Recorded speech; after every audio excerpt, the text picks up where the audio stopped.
Okay, so today we have a 95 F150. It's got hard shifting first to second. This truck is rougher than 3 nights in jail.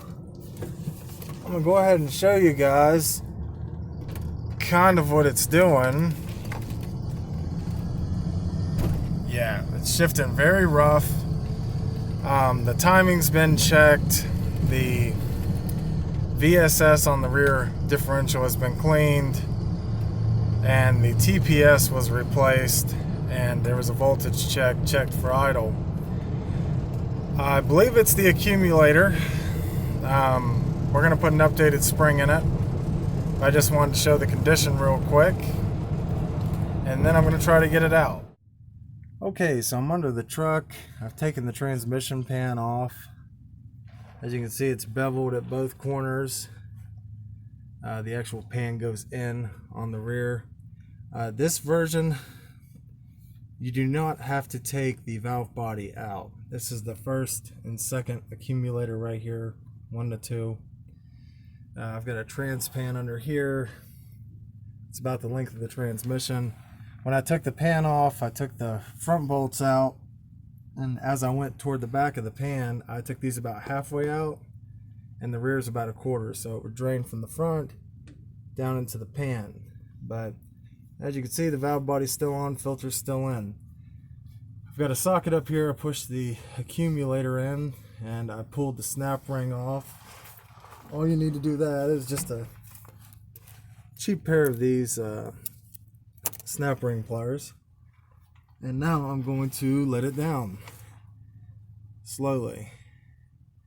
We're going to take a look at the spring. There she goes. It's going to drain a little fluid out. And that's it. And she is broken. Okay, so I'm going to get this out and show you guys. Okay, so here's the first and second accumulator assembly out. Here's the piston. Here's the cap. And here's the lower spring.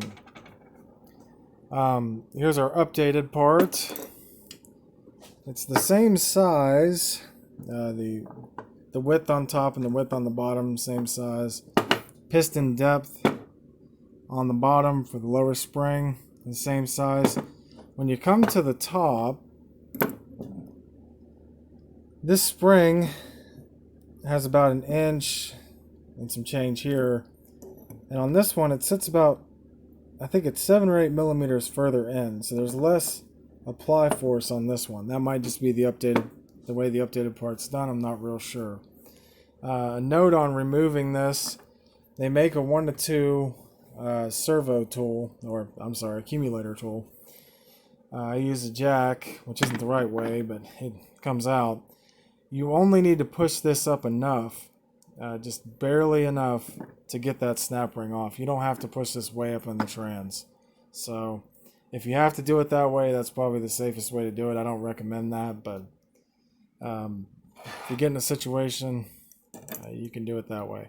This is the stacked assembly. I'm going to put it back in, and then we're going to see if this fixes our problem. Okay, so we got the accumulator in, and she's not shifting hard anymore. I'm going to do a wide open throttle test real quick.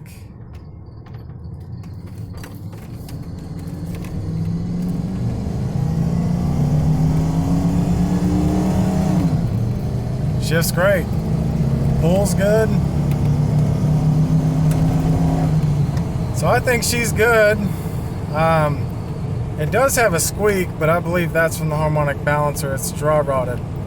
So my next video is probably going to be replacing that. And we also got a new dash bezel, so we're going to get that put in. But as far as the first and second gear shifting, it's doing pretty good. I'll do another stop here real quick and show you guys normal, just normal acceleration. How it does. It's a stop, and this is just normal driving. Shifts very smooth, you can't even feel it. So 1 to 2 accumulator was the issue. Like I said, I'm probably gonna do a balancer video, so if you guys need one of those, I'll put that up. Anyway, thanks for watching.